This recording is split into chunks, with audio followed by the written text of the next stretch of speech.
ಆಗಿನ ಸರ್ಕಾರ ಹೋರಾಟಕ್ಕೆ ವೇಮಗಲ್ ಭಾಗದಲ್ಲಿರ್ತಕ್ಕಂಥ ರೈತರ ಭೂಮಿಯನ್ನು ಸ್ವಾಧೀನಪಡಿಸಿಕೊಂಡು ಮೊದಲ ಹಂತದ ಕೈಗಾರಿಕಾ ಪ್ರದೇಶ ಅಭಿವೃದ್ಧಿಗೆ 666 ಎಕರೆಗಳನ್ನು ಭೂಸ್ವಾಧೀನ ಮಾಡಿದೆ. ಆ ಭೂಸ್ವಾಧೀನದಲ್ಲಿ ಕೇವಲ 40% ಭೂಮಿಯನ್ನು ಮಾತ್ರ ಕೈಗಾರಿಕಾ ಪ್ರದೇಶಕ್ಕೆ ಹಸ್ತಾಂತರ ಮಾಡ್ತಾರೆ. ಇನ್ನೂ 60% ಭೂಮಿ ಖಾಲಿ ಇದೆ. ಯಾವುದೇ ಕಂಪನಿಗಳಿಗೆ ಅಥವಾ ಕೈಗಾರಿಕೆಗಳಿಗೆ ಸಂಬಂಧಪಟ್ಟ ಇಲಾಖೆ ಗೊತ್ತಿಲ್ಲ.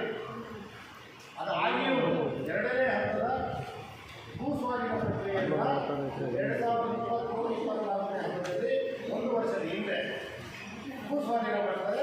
ಆ ಭೂಮಿ 457 ಎಕರೆಗಳಷ್ಟು ಭೂಸ್ವಾಧೀನ ಆಗ್ತದೆ. ಅಲ್ಲಿನ ಮಲೆಪನಹಳ್ಳಿ, ಗುಡಗನಹಳ್ಳಿ, ಆರ್ಜನಹಳ್ಳಿ, ಕುರುಗಲ್ಲು ಈ 4 ಹಳ್ಳಿಗಳ ಭೂಮಿಯನ್ನು ಭೂಸ್ವಾಧೀನ ಮಾಡ್ತಾರೆ. ಆ ಭೂಸ್ವಾಧೀನ ಪ್ರಕ್ರಿಯೆ ಆದ 1 ವರ್ಷ ಆಗಿದೆ. 1 ವರ್ಷದಲ್ಲಿ ಬರೀ 110ರಿಂದ 115 ಎಕರೆಯಷ್ಟು ಭೂಮಿಗೆ ಮಾತ್ರ, ಅಷ್ಟು ರೈತರಿಗೆ ಮಾತ್ರ ಭೂ ಪರಿಹಾರವನ್ನು ಕೊಟ್ಟಿರ್ತಾರೆ. ಮೊದಲ ಹಂತದ ಏನು ಭೂಸ್ವಾಧೀನ ಆಗ್ತದೆ ಅದಕ್ಕೆ 33 ಲಕ್ಷಗಳನ್ನು ನಿಗದಿಪಡಿಸ್ತಾರೆ ಎಕರೆಗೆ. ಎರಡನೇ ಹಂತದ ಭೂಸ್ವಾಧೀನ ಪ್ರಕ್ರಿಯೆ ಆದಾಗ 1 ಎಕರೆಗೆ 1,15,25,000 ರೂಪಾಯಿಗಳಂತೆ ಪರಿಹಾರ ನೀಡಲಿಕ್ಕೆ ಹಣ ಬಿಡುಗಡೆ ಮಾಡ್ತಾರೆ.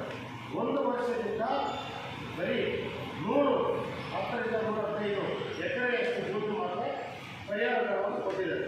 ಇನ್ನೂ 100 ಅರ್ಜಿಗಳು ಹಂಗೆ ಪರಿಹಾರ ಕೊಟ್ಟಿಲ್ಲ.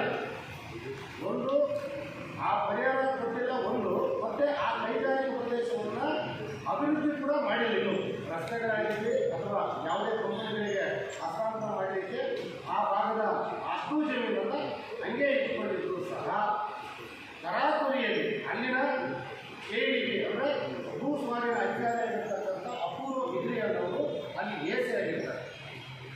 ಆ ಎಸಿ ಆಗಿರ್ತಕ್ಕಂಥವರು ಒಬ್ಬ ರೈತರಿಗೆ 1 ಎಕರೆಗೆ 5 ಲಕ್ಷ ರೂಪಾಯಿಯಿಂದ ಅಲ್ಲಿ ಕಮಿಷನ್ ಕೊಟ್ಟರೆ ಮಾತ್ರ ಅಲ್ಲಿ ಪರಿಹಾರ ಬಿಡುಗಡೆ ಮಾಡಲಿಕ್ಕೆ ಮತ್ತು ಅವ್ರಿಗೆ ಆ ಫೈಲ್ಗಳಿಗೆ ಹಣ ನೀಡಲಿಕ್ಕೆ ಮುಂದಾಗಿದೆ.